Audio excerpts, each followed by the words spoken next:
Hi, ലല്ലൂസ് വേൾഡിലെ പുതിയൊരു വീഡിയോയിലേക്ക് എല്ലാവർക്കും സ്വാഗതം. അപ്പോൾ ഇന്ന് സൺഡേ ആണ്. അപ്പോൾ ഞാനൊരു ചിക്കൻ കറി ഉണ്ടാക്കാമെന്ന് വിചാരിച്ച് ഒരു ചിക്കൻ കറി പെട്ടെന്ന് തട്ടിക്കൂട്ടാമെന്ന് വിചാരിച്ചതാണ്.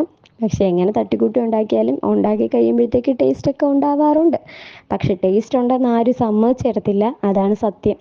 അപ്പോൾ ചിക്കൻ എടുത്ത് വെച്ചിട്ടുണ്ട്, ബാക്കി സാധനങ്ങളൊക്കെ ഞാനിവിടെ എടുത്ത് വെച്ചിട്ടുണ്ട്. ഉള്ളി എടുത്ത് വെച്ചിട്ടുണ്ട്. ഇത്രയും സാധനങ്ങളൊക്കെയാണ് ആവശ്യമുള്ളത്. അപ്പോൾ ചട്ടി അടുപ്പിൽ വെച്ച് എണ്ണ ഒഴിച്ച് എണ്ണ ചൂടാകുമ്പോഴത്തേക്കും കടുകിട്ട് കൊടുക്കാം. കടുക് പൊട്ടി വരുമ്പോഴത്തേക്കും കുറച്ച് കരിയാപ്പില ഇട്ട് കൊടുക്കണം. കരിയാപ്പിലയും കടുകും ഇട്ട് കഴിഞ്ഞാൽ പിന്നെ നമ്മൾ ആ ഭാഗത്ത് നിൽക്കാൻ പാടില്ല. പിന്നെ നമ്മൾ 1 മീറ്റർ അപ്പുറം മാറി നിൽക്കണം.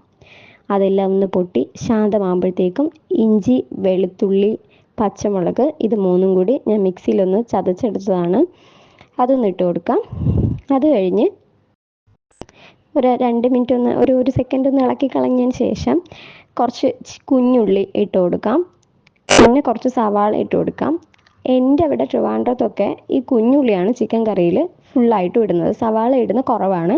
പക്ഷേ ഇവിടെ ഏറ്റവും കൂടുതൽ സവാളയാണ് ഇടുന്നത്, കുഞ്ഞുള്ളി ഇടുന്നത് ഞാൻ കണ്ടിട്ടില്ല. പക്ഷെ ഞാൻ ഉണ്ടാക്കുമ്പം എൻ്റെ ഇവിടെ ഉണ്ടാക്കുന്ന പോലെയാണ് കേട്ടോ ഉണ്ടാക്കുന്നത്. ഇനി കുറച്ച് ഉപ്പ് ഇട്ട് കൊടുത്തിട്ട് ഒന്ന് നന്നായിട്ട് വഴറ്റിയെടുക്കാം. അപ്പോൾ ഇത് വഴണ്ട് വരാൻ കുറച്ച് സമയം എടുക്കുമല്ലോ. അപ്പോൾ നന്നായിട്ടൊന്ന് ഇളക്കി കൊടുക്കാം. ആ സമയം കൊണ്ട് ചേട്ടനെ ഞാൻ ചിക്കൻ കറിക്കകത്ത് ഇടാൻ വേണ്ടിയിട്ട് രമ്പയില പിച്ചാൻ പറഞ്ഞു വിട്ടിട്ടുണ്ടായിരുന്നു. എനിക്ക് ഈ രമ്പയും പുതിനയും രണ്ടും മാറിപ്പോവും പറയുമ്പോഴേ. അപ്പോൾ നമുക്ക് ആ സമയം കൊണ്ട് മുളകൊന്ന് വറുത്തെടുക്കാം, മുളകും മല്ലിയും. അത് കഴിഞ്ഞതിന് ശേഷം ഇതിനകത്തോട്ട് കുറച്ച് മഞ്ഞൾപ്പൊടി ഇട്ടൊന്ന് ഇളക്കാം. അത് കഴിഞ്ഞ് ഈ വറുത്ത് വെച്ചിരിക്കുന്ന മുളകും മല്ലിയും ഇതിനകത്തോട്ട് ഇട്ട് കൊടുക്കാം. അത് കഴിഞ്ഞ് ഒന്ന് ഇളക്കിയെടുക്കണം നന്നായിട്ട്. കുറച്ച് ഗരം മസാല ഇട്ട് കൊടുക്കണം. ഇനി നന്നായിട്ട് ഇതൊന്ന് മിക്സ് ചെയ്തെടുക്കണം. അതിൻ്റെ ഒരു പച്ചമണം പോകുന്നത് വരെ ഇതിനകത്തോട്ട് നല്ലോണം ഒന്ന് ഇളക്കിയെടുക്കണം. അത് കഴിഞ്ഞിട്ട് ഞാൻ അതിനകത്തോട്ട് ഒരു 2 ചെറിയ തക്കാളി മിക്സിയിലൊന്ന് അരച്ച് അത് ചേർക്കുന്നുണ്ട്. ഞാൻ ചേർക്കുന്നതാണ് കേട്ടോ, എല്ലാവരും ചേർക്കുമെന്ന് എനിക്കറിയത്തില്ല. ഇതൊന്ന് നന്നായിട്ട് മിക്സ് ചെയ്ത് നല്ലോണം ഒന്ന് മിക്സ് ചെയ്തെടുക്കണം. അത് കുറച്ച് നന്നായിട്ട് മിക്സായി അതിലോട്ടൊക്കെ ഒന്ന് പിടിച്ച് വരുമ്പോഴത്തേക്കും ഞാൻ ആ തക്കാളി എടുത്ത് വെച്ചിരുന്ന ആ ബൗളിനകത്ത് 1 ബൗൾ വെള്ളം അതിനകത്തോട്ട് ഒഴിച്ച് ഒന്ന് ഇളക്കി കൊടുക്കുന്നുണ്ട്. അതൊന്ന് കുറുകി മസാലയൊക്കെ ആയിട്ട് പിടിച്ച് വരുമ്പോഴത്തേക്കും അതിനകത്തോട്ട് ഞാൻ ചിക്കൻ ഇട്ട് കൊടുക്കുന്നുണ്ട്. ഞാൻ കഴുകി വൃത്തിയാക്കി വെച്ചിരുന്ന ചിക്കനാണ്. ചിക്കൻ അളവൊന്നുമില്ല കേട്ടോ, ഞങ്ങൾ 2 പേരല്ലേ ഉള്ളൂ, ലല്ലു ചിക്കൻ കഴിക്കാറില്ല. അപ്പം അതുകൊണ്ട് കുറച്ച് ചിക്കനേ എടുത്തിട്ടുള്ളൂ. അതിനകത്തോട്ടിട്ട് നന്നായിട്ടൊന്ന് ഇളക്കി ഈ മസാലയൊക്കെ ഈ ചിക്കനകത്തോട്ടൊന്ന് പിടിച്ച്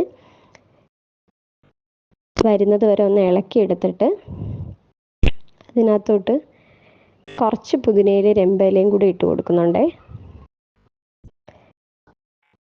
അതുകൂടെ ഒന്നിട്ട് ഒന്നും കൂടി ഒന്ന് ഇളക്കി എടുക്കുന്നുണ്ട്. അതിനകത്ത് കുറച്ച് വെള്ളം കൂടി ആഡ് ചെയ്തിട്ട് ഒന്ന് ഇളക്കി ഒരു പാത്രം വെച്ച് അതൊന്ന് അടച്ചു വെക്കണം. അടച്ചു വെച്ച് കുറച്ച് സമയം അതങ്ങനെ ഇരുന്നൊന്ന് വേകുന്നത് വരെ ഒന്ന് വെയിറ്റ് ചെയ്യണം. അപ്പോൾ കുറച്ച് സമയം കഴിഞ്ഞ് നമ്മൾ ഈ ചിക്കൻ കറി തുറന്നു കൊടുക്കുമ്പോൾ ഇതാണ് അവസ്ഥ. നല്ല മണമൊക്കെ വരുന്നുണ്ട് കേട്ടോ. പക്ഷെ അതാരും സമ്മതിച്ചേരത്തില്ല, ഞാൻ ഉണ്ടാക്കുന്ന ചിക്കൻ കറി കൊള്ളത്തില്ലെന്ന് എപ്പോഴും പറയാറ്. അപ്പോൾ ഒന്നും കൂടി ഒന്ന് അടച്ചു വെച്ച് ഒന്നും കൂടി ഒന്ന് തുറന്നപ്പോഴത്തേക്കും അപ്പം നമ്മളെ ചിക്കൻ കറി എന്തായാലും സെറ്റായിട്ടുണ്ട്. അപ്പോൾ എൻ്റെ ഒരു തട്ടിക്കൂട്ടി ചിക്കൻ കറിയാണ് കേട്ടോ ഇത്. അപ്പോൾ ഇഷ്ടമായ എല്ലാവരും ഞങ്ങളെ സപ്പോർട്ട് ചെയ്യണം, കമൻറ്റ് ചെയ്യണം, ലൈക്ക് ചെയ്യണം. അപ്പോൾ ഇത്രയേ ഉള്ളൂ ഇന്നത്തെ വീഡിയോ കണ്ടതിന് എല്ലാവർക്കും താങ്ക് യു.